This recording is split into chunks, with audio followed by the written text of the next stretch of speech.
Vamos a empezar. El tema para el día de hoy, como se menciona como aparece en la diapositiva, es hipoacusia por exposición a ruido ocupacional. Invitamos al doctor Rubén Rojo Ramírez a la presentación, afortunadamente aceptó la invitación, y les comento brevemente una parte mínima de su currículum. Él es médico cirujano con mención honorífica de la Facultad de Medicina de la UNAM. Tiene el título de médico especialista en medicina del trabajo y título de médico especialista en audiología, foniatría y otorrinolaringología. Otoneurología. Es profesor y ha sido profesor del curso de daño auditivo inducido por ruido en el Hospital Central Militar de la Secretaría de la Defensa, profesor de audiología, foniatría y otoneurología laboral de la especialidad de medicina del trabajo y ambiental en la sede del IMSS, en la Hospital General de Zona 32, donde está, y también con el mismo tema en la especialidad de medicina del trabajo y ambiental de Pemex, aquí en el Hospital de Alta Especialidad Sur. Ha sido sinodal y es sinodal de exámenes de la especialización de medicina del trabajo y ambiental. Es asesor de tesis de la especialidad de medicina del trabajo y actualmente es médico adscrito a la División de Salud en el Trabajo del IMSS en el Hospital General de Zona 30, la Delegación Sur, y es médico adscrito al Servicio de Audiología y Otoneurología del Instituto Nacional de Enfermedades Respiratorias. Entonces, pues de nuevo agradezco mucho al doctor Rojo que haya aceptado y pues lo dejamos en el micrófono. Gracias.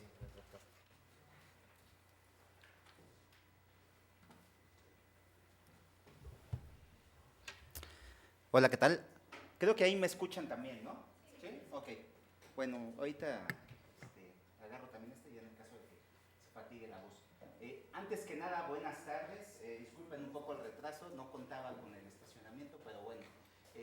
Me es muy grato regresar aquí a la Facultad de Medicina. Yo aquí estudié, aquí me formé. Entonces, me es una sensación muy agradable regresar para acá. Agradezco la invitación al doctor Rodolfo Nava para participar aquí con ustedes. Y pues bueno, vamos a hablar acerca de la hipoacusia por exposición a ruido. Me comentaba el doctor brevemente acerca de ustedes. Entonces, antes de iniciar la plática, entonces voy a tratar de iniciar con una parte de temas básicos para que después trate yo de darme a entender de los demás temas que vamos a ir derivando de esto. Entonces, pues bueno, vamos a empezar. Okay. Bueno, entonces, como les decía, el tema de hoy entonces es hipoacusia de origen ocupacional. ¿Por qué es generada esta hipoacusia? Es que estamos grabando. Disculpen, ok, perdón. Ok, entonces el tema es hipoacusia por exposición a ruido. Entonces vamos a estudiar primeramente el agente, que es el ruido. Entonces vamos a definir lo que es el ruido. Entonces, ruido, según la Real Academia de la Lengua Española, lo define como un derivado del latín, rugitus, que significa rugido o voz de león, y es un sonido inarticulado, confuso y más o menos fuerte. Esto es lo que dice el diccionario, pero bueno, en definiciones de ingeniería vamos a ver qué es lo que ellos entienden por ruido. Entonces, bueno, lo definen como, primeramente, un sonido que es complejo, aperiódico, y para esto entonces vamos a primero a ver cómo es este fenómeno del sonido. El sonido son ondas de presión que viajan a través del medio ambiente. Hay un cuerpo, que genera una fuerza. Esta fuerza es transmitida hacia el medio ambiente, en este caso el aire, y es conducido a través de forma de ondas de presión, como podemos ver aquí. Estas ondas de presión le vamos a estudiar dos características principales. Uno que va a ser la amplitud de la onda de presión y la otra que son el número de ondas de presión que se van a dar en un cierto tiempo, que le vamos a dar el nombre de frecuencia y que a su vez lo vamos a transmitir a través de la definición de Hertz. Entonces, bueno, partiendo de esto, entonces el sonido es el ruido es un sonido complejo, aperiódico, como lo pudiéramos ver aquí en esta parte, cuya forma de onda no se repite, varía sin cesar. Veamos aquí, por ejemplo, estas ondas son diferentes a estas y no se repiten. Y en la mayoría de los casos, el contenido en frecuencia varía al igual en el tiempo. Suponiendo que esta es una parte de la frecuencia que estamos estudiando, vemos que es diferente las ondas que se presentan en este intervalo de tiempo a las que se presentan más adelante. Entonces, de esa manera podríamos definir al ruido. En México, nosotros tenemos una norma, que es la norma 11, en la cual habla acerca del estudio de los sitios donde se genera ruido en el trabajo. Entonces, bueno, la norma 11 define al ruido como sonidos cuyos niveles de presión acústica que veíamos aquí, que le da la intensidad o volumen, en combinación con el tiempo de exposición de los trabajadores a ellos, pueden ser nocivos a la salud del mismo. Es decir, entonces, ruido son aquellos sonidos que son intensos y que combinados con el tiempo de exposición pueden dañar la salud del trabajador. Eso es lo que nos dice la norma 11. Bueno, entonces vemos que es ruido, ¿no? Pero el ruido no es algo tan sencillo de estudiar. Hay en México dos normas que nos hablan sobre el ruido. Hay una viejita que a mí me gusta mucho, que es la de 1976, que es la 44, y tenemos la vigente, que es la norma 11. Entonces, en la norma 11 nos dan tres tipos de ruido. Nos dicen que el ruido se divide en estable, inestable e impulsivo. El primer ruido, que es el ruido estable, es aquel ruido que también se le conoce con el nombre de ruido continuo y que se registra con una variación en su nivel de presión acústica no superior a 5 decibeles en la escala A del sonómetro. Eso sería el ruido estable. Y a su vez, lo vamos a dividir según la norma 40 de 1976, lo vamos a dividir en tres, que es el ruido sostenido, el intermitente y el pulsátil, o también conocido con el nombre de pulsar. Este ruido, el ruido estable, va a ser generado principalmente por la maquinaria que tenemos en las empresas, así como el ruido de los automotores, entre algunos otros. Y una característica que va a tener el ruido estable va a ser su sitio de lesión. Tal vez no estén familiarizados con lo que es la audiometría tonal. Ahorita más adelante se las voy a explicar. En la audiometría tonal estudiamos las frecuencias auditivas que percibe el oído humano. Normalmente el ser humano escucha frecuencias que van desde los 20 Hz hasta los 20.000 Hz. En la audiometría tonal solamente estudiamos las frecuencias que van de los 125 a los 8.000 Hz. Entonces, se piensa que el ruido estable va a dañar la parte basal del caracol.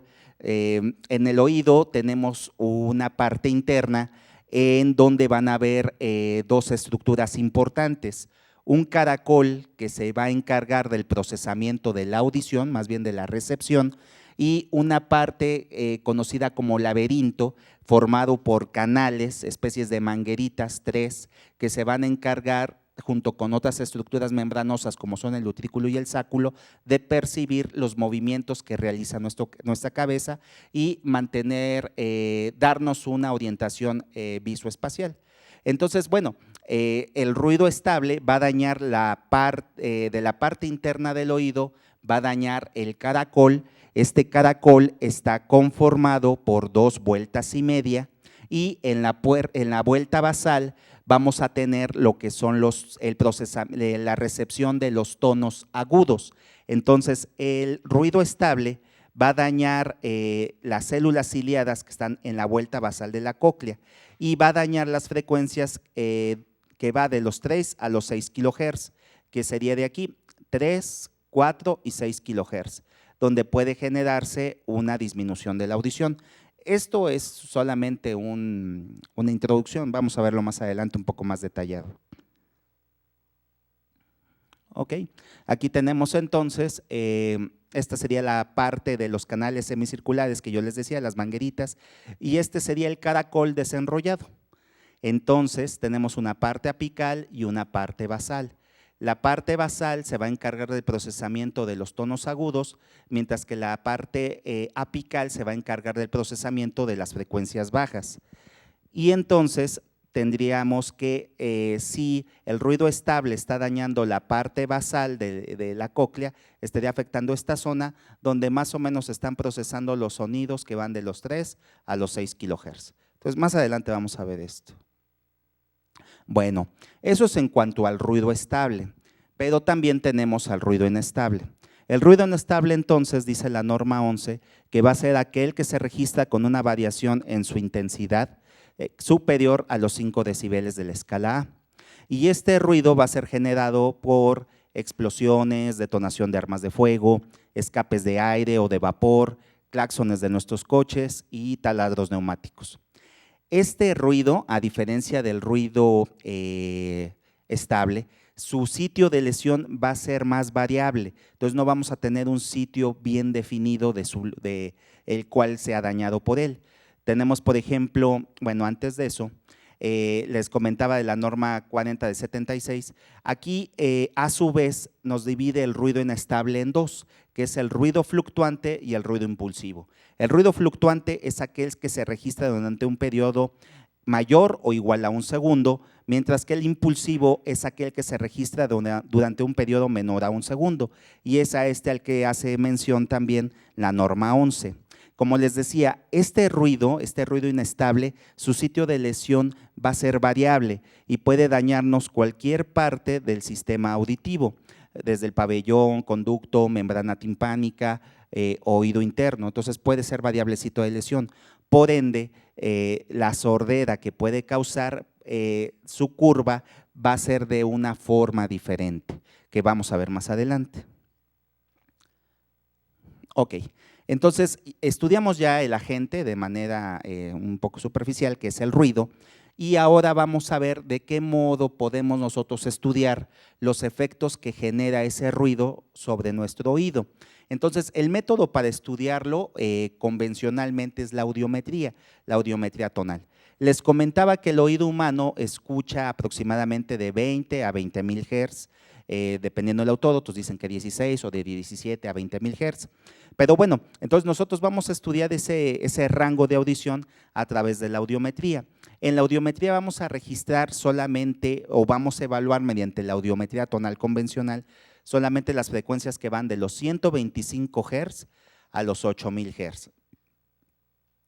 Entonces podemos evaluar estas bandas de octava, que son 125, 250, 500, 1000, 2000, 3000, 4000, 6000 y 8000 Hz. Y esto lo vamos nosotros a estudiar en los pacientes mediante su respuesta.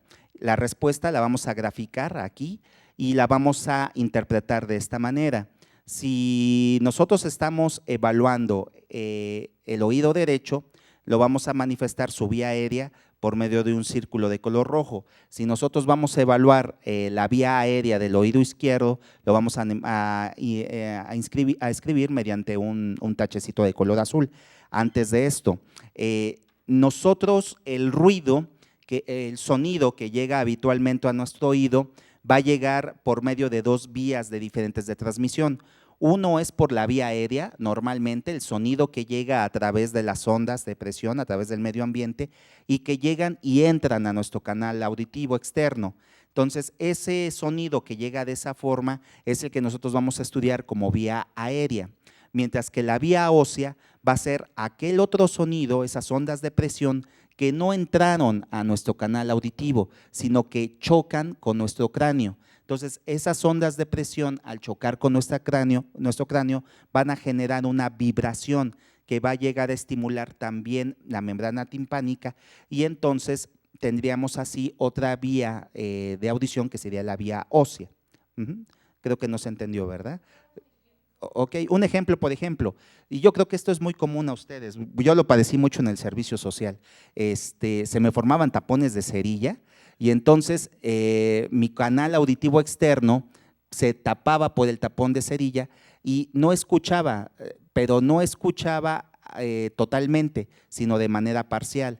Entonces, en ese momento la audición que recibía por ese oído solamente era la audición producto de la vía ósea, del sonido que me llegaba, que chocaba con mi cráneo y que transmitía la vibración hacia el oído medio para finalmente mover la cadena osicular y transmitir esa vibración al oído interno. Eso es la vía ósea. La vía aérea, cuando normalmente nosotros tenemos libre nuestros conductos auditivos externos, entonces el sonido nos llega de manera normal y nosotros lo percibimos adecuadamente. Otro ejemplo sería, por ejemplo, cuando nosotros andamos viajando, no sé, vamos a…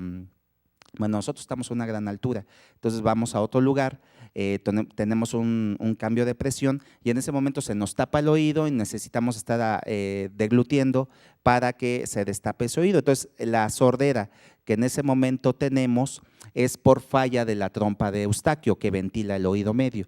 Entonces, esa sordera temporal o esa falla en la audición temporal que tenemos sería una de tipo conductivo, ¿sí? No sé si me doy a entender. ¿Sí? Ok, bueno. Entonces, les decía, nosotros evaluamos estas dos vías de audición, la vía aérea y la vía ósea. Entonces, la vía aérea la vamos a representar mediante el círculo en el oído derecho, mediante el círculo de color rojo. Y la vía aérea del oído izquierdo mediante un tachecito. Pero a su vez, cuando hay fallas en nuestro oído, podemos estudiarlas por separado. Entonces podemos estudiar cómo está funcionando la vía aérea y podemos ver cómo está funcionando la vía ósea. La vía ósea la vamos a representar mediante estos corchetes. Con una concavidad hacia la derecha es el oído derecho y con una concavidad a la izquierda es el oído izquierdo. Estas vías óseas o esta vía aérea, para que nos dé un resultado más fidedigno, la podemos enmascarar, es decir, para que tengamos la certeza de que solo la respuesta del oído que estamos estudiando va a ser la que nosotros capturemos, podemos distraer al oído contralateral con ruido, para que entonces el oído contralateral esté distraído con el ruido o esté enmascarado y entonces solamente obtengamos la respuesta del oído que estamos estudiando. No sé si me doy a entender, ¿sí?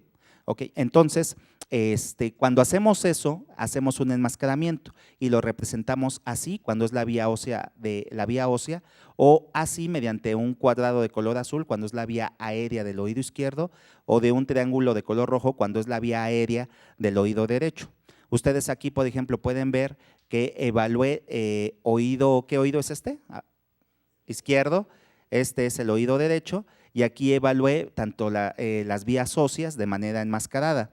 Aquí evalué estas frecuencias, pero al no tener respuesta ya a ellas, entonces yo lo represento con una flecha hacia abajo y con eso estoy indicando que evalué esa frecuencia, que llegué a la máxima intensidad del audiómetro, pero sin embargo no encontré respuesta.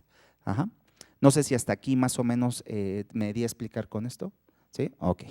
Bueno, entonces esta es la audiometría tonal, donde vamos a representar nosotros el estudio de audición que estamos haciendo de nuestros pacientes. A su vez, tenemos varias clasificaciones para saber qué es lo normal de audición que nosotros estamos escuchando. Entonces, la Escuela Mexicana de Audiología deriva mucho de la escuela francesa. Entonces, nosotros ocupamos la clasificación francesa europea para graduar la audición. Entonces, ¿cómo se obtiene el grado de audición? Vamos a obtener el producto de las frecuencias de 500, 1000 y 2000, lo vamos a sumar, estas tres frecuencias, lo vamos a dividir entre 3 y el resultado que obtengamos lo vamos a… Bueno, con ese resultado vamos a saber en qué rango de audición está ese oído. Si obtenemos que está en 20, de menos 10 a 20, entonces tenemos una audición normal. Si está entre 30 y 40 es una sordera leve, entre 50 y 60 una sordera moderada, entre 70 y 80 una severa y más de 80 y hasta donde nos dé el audiómetro es una sordera de tipo profundo. Esto es como lo dice la escuela europea. ¿Sale? Apréndenselo bien porque al final no crean que se van a ir sin examen. Entonces vamos a evaluar esto. Ok, bueno, esto es lo que es la escuela europea. Pero bueno, actualmente la OMS está proponiendo otra clasificación para la audición. Entonces aquí tomamos en cuenta en la OMS estas frecuencias, que es 500, 1000, 2000 y 4000 Hz.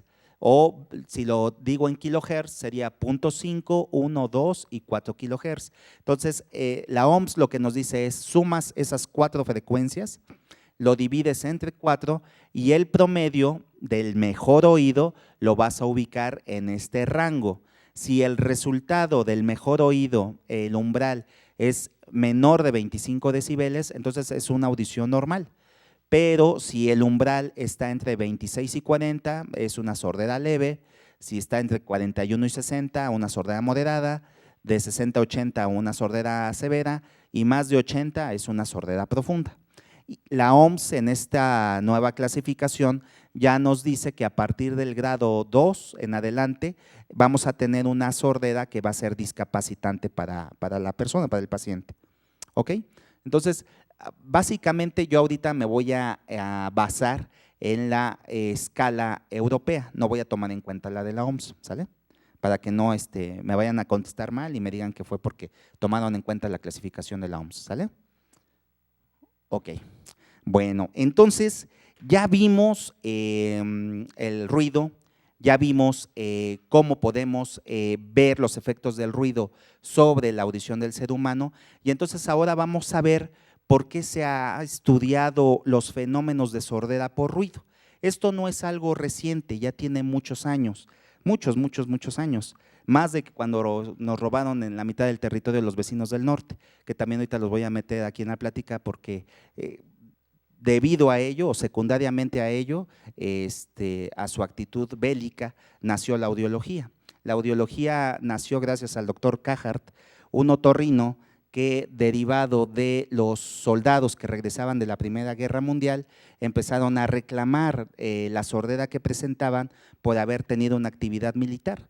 Entonces empezó a estudiar qué método se podría ocupar para evaluarles los daños que habían sufrido por participar en la guerra y entonces empezaron a hacerse estudios, se empezó a investigar, se creó el audiómetro y derivado de esto se empezó a estudiar más la audición y bueno, derivó en la audiología. Entonces de cierta manera por eso estamos aquí, está esta bella rama de la medicina. Pero bueno, regresando a la historia en relación a lo del ruido, tenemos que en el año 600 ya los griegos prohibían la cría de gallos, martillado y trabajo metalúrgico dentro de los límites de la ciudad. Entonces ya prohibían que hubiera trabajo ruidoso cerca de la ciudad.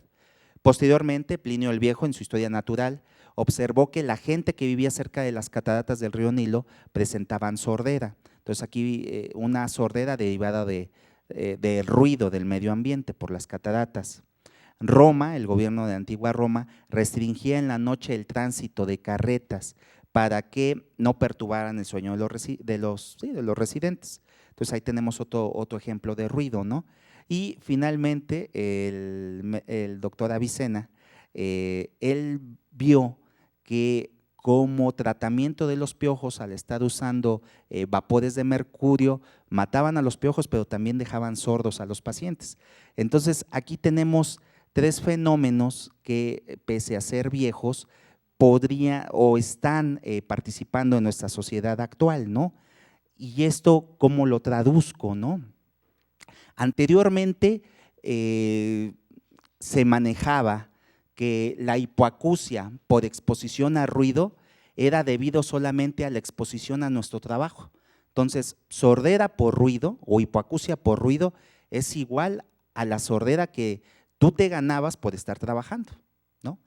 Pero esto yo considero, bueno, y diversos autores consideramos que ya no es así, sino que la sordera por producto del ruido no es solamente por el trabajo, sino que puede ser, sí, en primer lugar por el trabajo, pero puede ser también por el ruido ambiental, Nosotros que vivimos aquí en la Ciudad de México, que estamos sometidos a avenidas transitadas que superan los 80 o 85 decibeles de presión en horas pico, o también ahora por la exposición al ruido recreacional, ¿no? El uso de los iPod, el uso de nuestros teléfonos celulares, el uso de nuestros juegos de video, el acudir a conciertos de música en especial.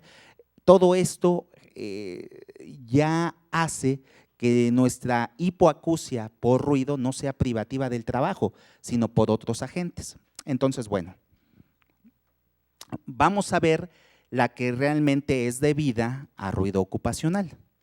Yo propongo esta clasificación en donde pongo entonces solamente cuáles son las causas de la hipoacusia derivado de la actividad laboral y la divido en 4. Pongo en primer lugar la hipoacusia que es puramente por exposición a ruido ocupacional y esta a su vez la divido en 3. La clásica, bueno, una de las clásicas que es el trauma acústico agudo, la 2, que sí es la más clásica, que se le ha cambiado de muchos nombres pero sigue siendo la misma, que es el trauma acústico crónico o ahora también conocida como hipoacusia por exposición crónica a ruido ocupacional y producto de nuestra tecnología, de nuestro trabajo, está apareciendo otra que es el choque acústico, que está en proceso de estudio y que vamos a ver más adelante porque ya nos está pegando también aquí en el país. Entonces, esto es solamente la hipoacusia por exposición pura a ruido ocupacional. Tenemos otra que es la hipoacusia, pero que no es debida a ruido, sino que es debida a autotóxicos industriales. Tenemos otra que es por la exposición la exposición a otros agentes que hay en el medio ambiente laboral, como por ejemplo sería la vibración, donde ya también se están estudiando casos de hipoacusia por vibración generada en el trabajo, así como también la hipoacusia que es generada por cambios de presión, que es el barotrauma óptico. Y finalmente tenemos aquella que es la hipoacusia derivada de la combinación a exposición a ruido con otros agentes, como pudiera ser la hipoacusia por ruido ocupacional asociada a autotóxicos industriales y la hipoacusia por ruido ocupacional más otros agentes como pudiera ser la vibración o la radiación. Entonces, bueno, el motivo de esta plática es solamente, bueno, me voy a abocar solamente a lo que es la hipoacusia por exposición a ruido ocupacional. Entonces vamos a ver de manera un poquito concisa lo que es el trauma acústico agudo, el trauma acústico crónico y el choque acústico. Y vamos a empezar con el trauma acústico agudo, o también conocido como trauma acústico de manera simple. Entonces, aquí van a ver que hay varias definiciones. Unas nos dicen que es la pérdida auditiva debido a la exposición de corta duración y que es inesperada a sonidos o ruido que es de fuerte intensidad. Este ruido por lo regular va a ser del tipo inestable, que veíamos que sus cambios de presión son superiores a los 5 decibeles. Entonces va a ser generado principalmente por ruido inestable, cuya intensidad o magnitud de presión acústica es igual o superior a los valores máximos permisibles. Esta sería una definición.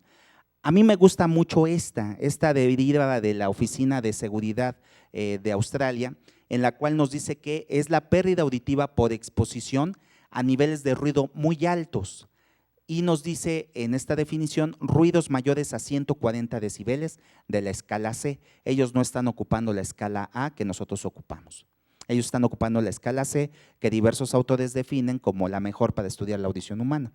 Bueno, y que esta exposición va a ser por un corto periodo de tiempo. Eso sería trauma acústico agudo. Otra observación que nos hacen en este texto también es de que la hipoacusia va a ser mayor, es decir, la sordera va a ser mayor en el oído que está más cercano a la fuente de ruido. Eso sería la definición de trauma acústico agudo. Ahora bien, ¿cuál va a ser la lesión que nos va a generar esta exposición? La lesión, el grado de severidad, va a ser directamente proporcional al nivel o a la intensidad de ese ruido, así como a la duración de la exposición. Entonces, dependiendo de la intensidad de ruido y la duración de la exposición, va a ser la lesión que tengamos. Y la lesión puede ir desde que solamente, bueno, esta es una observación, que las células en el caracol tenemos dos tipos de células muy importantes, las células ciliadas externas o las células con pelos de la parte externa y las células con pelos o ciliadas de la parte interna. Entonces, estas van a ser las células encargadas de la recepción y procesamiento inicial de la audición. Entonces, estas células en especial, las células ciliadas externas, son muy importantes para la recepción y procesamiento, pero aparte son las más lábiles a ruido, anoxia y también a los ototóxicos. Eso es como un punto. Pero bueno, entonces decíamos, dependiendo de la lesión y de la intensidad y de la exposición, va a ser la lesión, que puede ir desde una redistribución o una destrucción de estos pelos de las células ciliadas externas. Un hecho es de que con tan solo la destrucción de los pelos de estas células ya tenemos una hipoacusia de 40 decibeles. Esto, bueno, puede ser que nada más pierdan sus cilios, sus estereocilios o sus pelos, o puede ser que de plano entren en un estrés oxidativo esas células y también mueran. Incluso en el caso de explosiones muy intensas, puede haber una destrucción de los protectores auditivos periféricos que protegen al oído, que ahorita vamos a ver más adelante. Y bueno, puede haber también una ruptura de lo que es la membrana de Reisner, que es esta que tenemos aquí. Aquí tenemos un corte de esa manguera, hagan de cuenta que esta es la manguera y la estoy cortando a la mitad, entonces estoy viendo una parte de la vuelta de esa manguera. Y entonces aquí lo que estamos estudiando o lo que estamos viendo es de que aquí tenemos a las células ciliadas externas y tenemos aquí a las células ciliadas internas y aquí tenemos lo que es la membrana de Reisner y donde se sostienen es la membrana basilar. Entonces, bueno, podemos tener pérdida de estas estructuras, pero bueno, les decía anteriormente que esto se va a deber porque hay una alteración de los mecanismos elásticos protectores del oído. ¿Y cuáles son estos mecanismos? Bueno, primero tenemos la membrana timpánica. ¿Sí? Esa es la primera barrera que tenemos. Se dice incluso de que si recibimos nosotros un sonido fuerte derivado de una explosión y si se rompió la membrana timpánica, pues qué bueno para la audición, porque amortiguó la intensidad del ruido que llegaba a ese oído y entonces nos va a permitir, sí, se chutó la membrana timpánica, pero la parte interna del oído probablemente o muy probablemente va a estar funcionando de manera adecuada. Entonces, ese es un protector. Y bueno, se juntan su lana y ya le pueden hacer una timpanoplastia al paciente y ya quedó remediado y no perdió la audición. Pero bueno, otro mecanismo que nos sirve de protección es el reflejo estapedial. En el oído interno, en el oído medio, tenemos un músculo que se llama músculo estapedial. Este se va a fijar a la cabeza del estapedio y lo que va a hacer es disminuir 10 decibeles la intensidad de los ruidos que recibamos menores a 2000 Hz. Entonces, es un buen protector. Lo malo es de que, a ver si me están poniendo atención, el ruido estable, ¿qué frecuencias es las que vaya a alterar? ¿Cuáles? De 3 a 6. Entonces, el reflejo estapedial me protege las menores a 2000 Hz. Entonces, ¿nos sirve para el ruido estable? No, y ni para el inestable nos sirve. ¿Sale? Entonces es una pena. Bueno, tenemos otras células que también nos ayudan allí a proteger, que son las células de Jensen y las células de Dieter de acá y células de Jensen acá, que también nos permiten, sirven como base para soporte para las células ciliadas externas y también son un mecanismo de protección. Y finalmente hay un reflejo de contracción de oído interno, en donde se está estudiando que hay un sistema que permite interactuar el funcionamiento entre las células ciliadas internas y externas, y esto pudiera también ser un mecanismo protector. Bueno, entonces, les decía, con el trauma acústico agudo vamos a tener esta lesión derivada de la exposición y de la duración de la exposición. Este agente, este ruido, este sonido inestable que nos llega, va a romper el equilibrio que tenemos en nuestra audición. Es decir, hay un autor que propone que hay en nuestro oído un nivel crítico para que se desarrolle daño.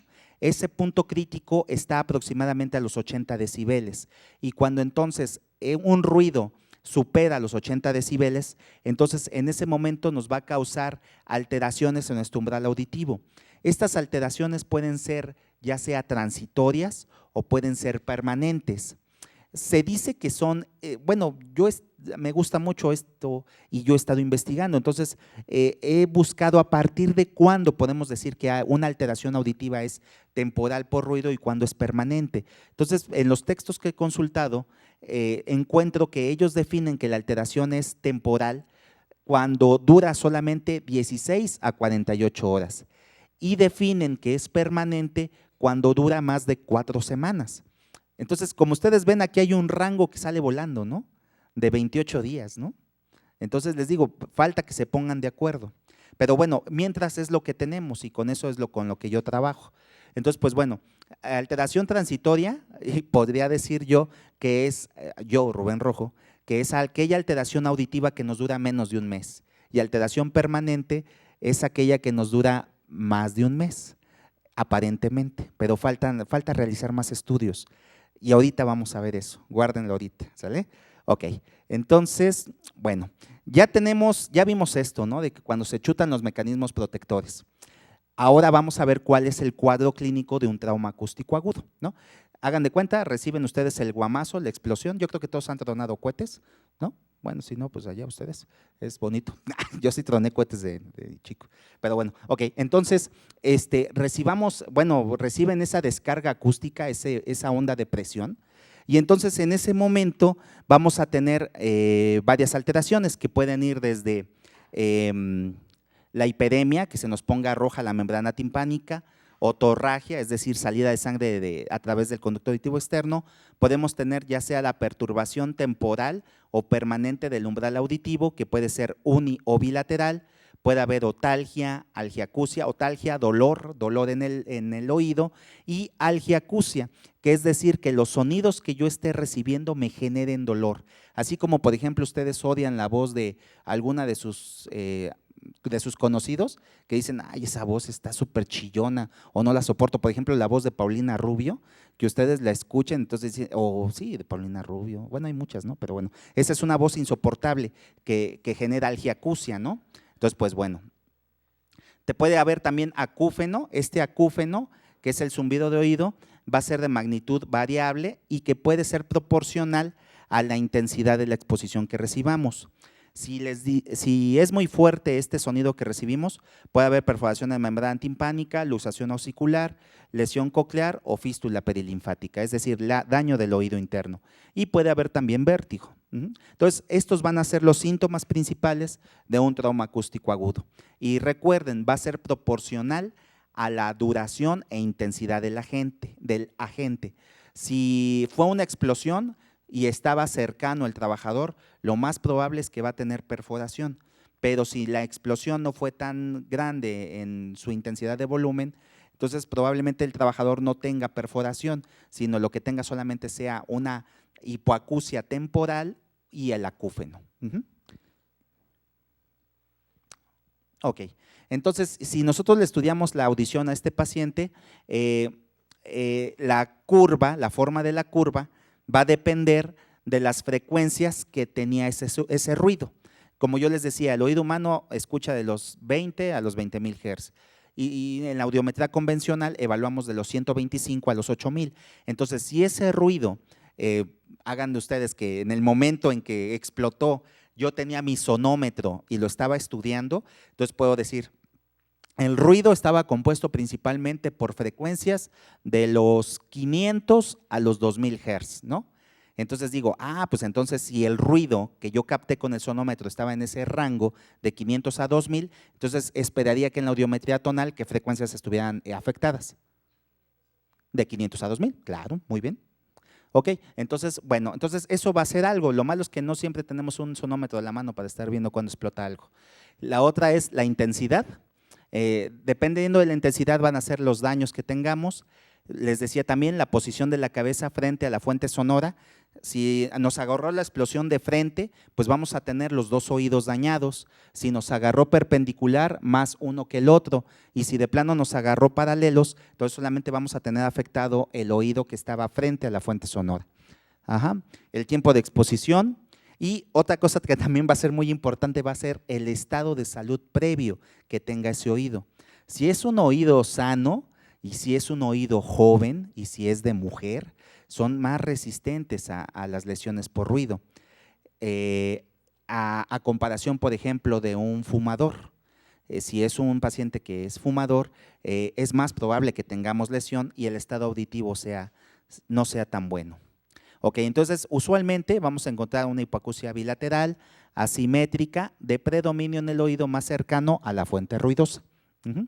Y vamos a ver si es cierto esto. Tenemos aquí dos casos. Tenemos aquí primeramente un soldador de 43 años de edad. Hace 7 días estaba cortando un tambo en su empresa y este tambo tenía residuos de thinner y se le ocurrió cortarlo con un cortador de soldadura autógena. Entonces, como tenía residuos de thinner del tambo, pues ¡paz!, que explota. Y le genera hipoacusia y acúfeno, un acúfeno de tono agudo, bilateral, pero que es de predominio izquierdo. Le hago otoscopía y no encuentro alteración, pero sin embargo la membrana timpánica, bueno, la audiometría tonal sí encontramos lesión. ¿Me pueden decir qué grado de audición tiene el oído derecho? Está normal, ¿no? ¿Cuánto le salió de promedio?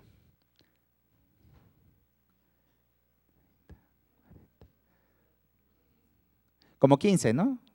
Es 40 entre 3. Bueno, ahí sacan ahorita la calculadora. Ok, entonces es normal, ¿no? ¿Y el oído izquierdo qué grado de audición tiene? 55. El oído izquierdo. Ese creo que sí está en 17, ¿no?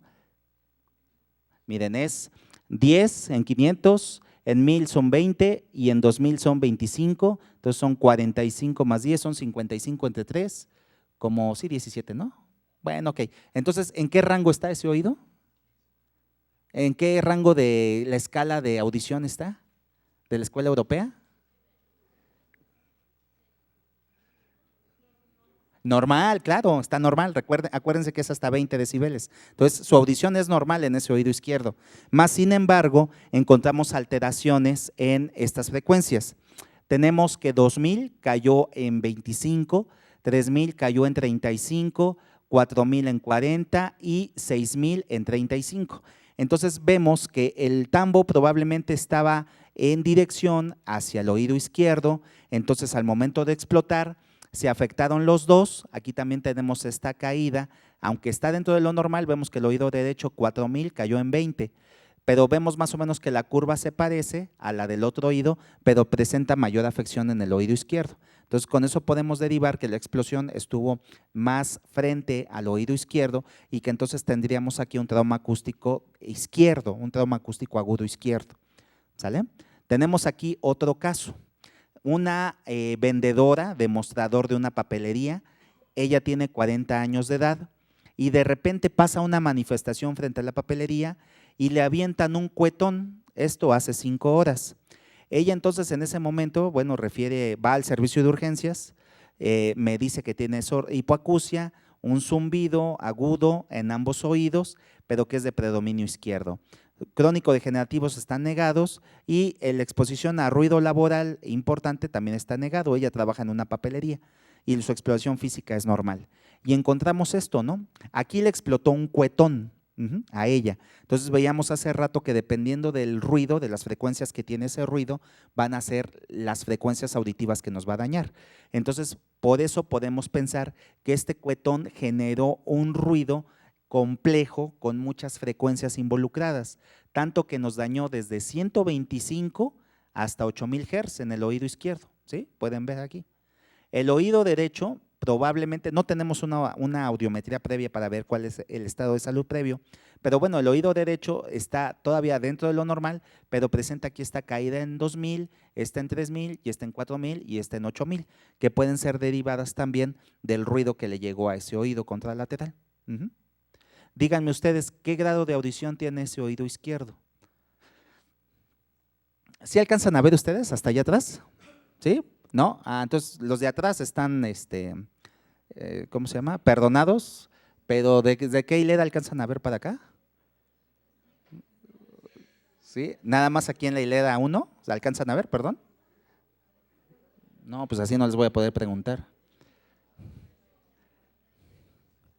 Bueno, entonces tenemos que en 500 tiene 35, en 1000 tiene 45, ¿cuánto llevamos? 35 y 45, 80. Y en 2000 tiene 40, entre 3. ¿Qué grado de audición tiene? Está en el borderline, ¿no? Entre si superficial o moderada, ¿no? Entonces tenemos aquí ya una sordera leve, moderada de este oído, producto de una explosión, ¿sí? Que sería entonces esto un trauma acústico agudo. ¿Sale pues? Ok. Bueno, ahora, ¿qué le vamos a dar de tratamiento a estos pacientes? Entonces, igual me pongo a revisar y no encuentro, eso es algo curioso. El doctor les comentaba, yo hice primero medicina del trabajo y en medicina del trabajo vimos este tema de hipoacusia por ruido y solamente veía lo que es el trauma acústico crónico. Y después a mí me llamaba mucho la atención el oído, entonces ya después hago audiología y otoneuro y allí también me dan un módulo sobre hipoacusia por ruido. Pero en todo el módulo, bueno, uno se va a la literatura clásica y no encuentra, ya después cuando quiere profundizar más en el tema, ya no encuentra más información, entonces se pone uno a buscar y encuentra que no hay mucha. Entonces, pues bueno, pese a que no se cuenta con estudios concluyentes, entonces lo que se recomienda es cuando un trabajador sufre un trauma acústico agudo, es retiro inmediato de esa fuente que le generó el ruido. Y tenemos que llevarlo a una zona donde el ruido esté por abajo de 80 decibeles, es decir, tenemos que tenerlo en un aislamiento acústico. Hay algunos autores que incluso recomiendan la oclusión de ese oído afectado. Hagan de cuenta, si no hubo perforación timpánica, entonces hay que aislar a ese oído. Hagamos un símil, una analogía, por ejemplo, con una fractura. Tienen ustedes un hueso que está fracturado y ¿qué es lo que hacen ustedes? Lo inmovilizan, ¿no? Para que haya una consolidación. Igualmente aquí en el oído lo que recomiendan es, tuviste una exposición a un sonido muy fuerte, pues entonces tienes que recuperarte y hacemos una oclusión del oído afectado. Ajá. Y bueno, ya después puedes dar tratamiento para quitar la inflamación que está en esas células ciliadas, que son las que nos importan más. Entonces puedes dar esteroides y puedes dar incluso vasodilatadores como gas carbógeno y dextrano para mejorar la perfusión sanguínea de ese oído. Están en boga otras investigaciones donde se está estudiando el factor neurotrófico derivado del cerebro para proteger frente a los traumas acústicos agudos, pero eso está en investigación, ¿sale? Factor neurotrófico derivado del cerebro, si no búsquenlo como BDNF.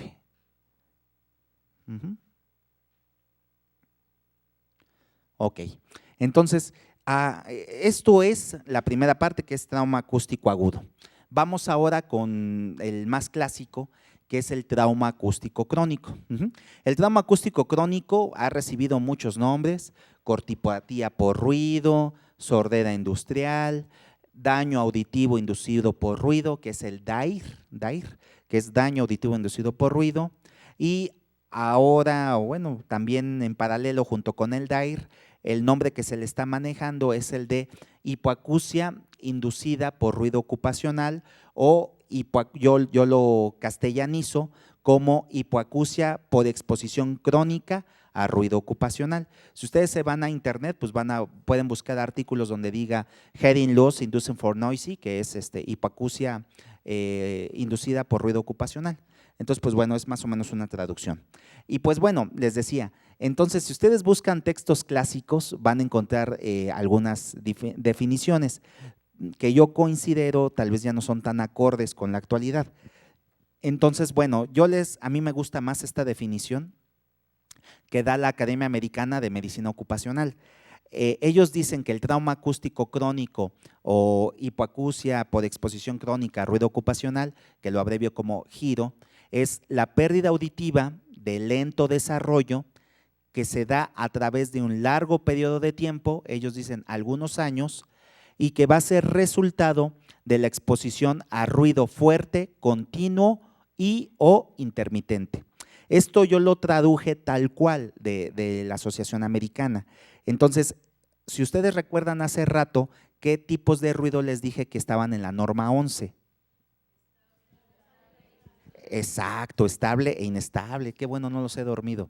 Entonces, estable sería sinónimo de continuo e intermitente yo lo interpreto como sería sinónimo de inestable, ¿sale? Se los pongo así, la traducción tal cual como viene en los artículos. Bueno, hay otra definición que a mí me gusta dar, que es esta, que el trauma acústico crónico o hipoacusia inducida por ruido ocupacional se debe a la exposición constante y prolongada a ruido estable e inestable cuya magnitud de presión acústica, es decir, cuya intensidad es igual o superior a los valores máximos permisibles, que nos da la norma 11, que más adelante vamos a ver. Entonces, básicamente esta sería la definición. Si ustedes recuerdan, trauma acústico agudo es la hipoacusia derivada de una exposición súbita e inesperada a un agente intenso, que los australianos definen como aquel mayor de 140 decibeles. Trauma acústico crónico es la hipoacusia producto de una exposición continua a través de un largo periodo de tiempo a sonidos que pueden ser iguales o superiores a los valores máximos permisibles. Ok. Pero bueno, entonces vamos a tener en el trauma acústico crónico esta hipoacusia derivada de una exposición a largo tiempo y a un sonido que tal vez no va a ser tan fuerte como en el trauma acústico agudo. ¿Y cuál va a ser el mecanismo por el cual van a generar esta sordera? Entonces, hay varias teorías. Esta es una que da el doctor Spondlin, donde dicen que, bueno, él dice que la hipoacusia por el trauma acústico crónico se va a deber a dos tipos de mecanismos, un mecanismo mecánico y un mecanismo metabólico. A su vez, el mecanismo mecánico lo vamos a dividir en microtraumas y traumas. Y ahorita vamos a ver qué es esto. Los microtraumas entonces van a ser variaciones sonoras del ruido estable, pero que estas variaciones van a estar contenidas dentro de rangos aceptados como no dañinos. Es decir, el ruido estable tiene variaciones, pero estas variaciones son pequeñas,